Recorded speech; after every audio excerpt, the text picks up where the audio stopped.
नमस्कार। अक्सर ऐसा होता है कि हम किसी को लेकर फिक्स्ड माइंडसेट क्रिएट कर लेते हैं और कहीं ना कहीं उसी की वजह से हमें निराश होना पड़ता है। तो वास्तव में हमारी मानसिकता फिक्स होनी चाहिए या नहीं, आइए इसे जानते हैं एक कहानी के माध्यम से। एक बार की बात है, एक गुरुकुल में कुछ शिष्य और गुरु रहते थे। उनमें से 3 शिष्य गुरुजी के पास आए और गुरुजी से कहा कि उन्हें गुरु दक्षिणा में क्या चाहिए। गुरुजी मंद मंद मुस्कुराए और बड़े ही प्यार से कहा, मुझे गुरु दक्षिणा में एक थैला भर के सूखी पत्तियां चाहिए, क्या तुम ला सकते हो?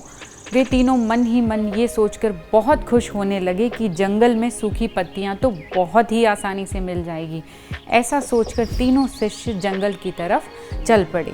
जंगल में पहुंचकर उन्होंने चारों तरफ नज़र घुमाई और वह यह देखकर आश्चर्य में पड़ गए कि वहाँ सूखी पत्तियाँ ना के बराबर थीं। उन्हें वहाँ केवल 2 मुट्ठी सूखी पत्तियाँ ही मिली। तभी उन्हें एक किसान आता हुआ दिखाई दिया। उन्होंने उस किसान से पूछा कि क्या आप हमें एक थैला भर के सूखी पत्तियाँ दे सकते हो?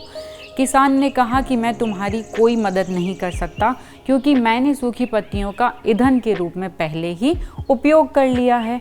अब वे तीनों पास के एक गांव में पहुंचे। वहां पहुंचकर उन्होंने एक व्यापारी से प्रार्थना की।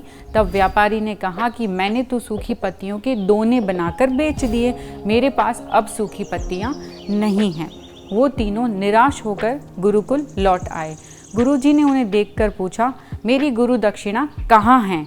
तीनों ने अपना सिर झुका लिया। फिर से पूछे जाने पर एक शिष्य ने कहा, गुरुदेव, हम आपकी इच्छा पूरी नहीं कर पाए।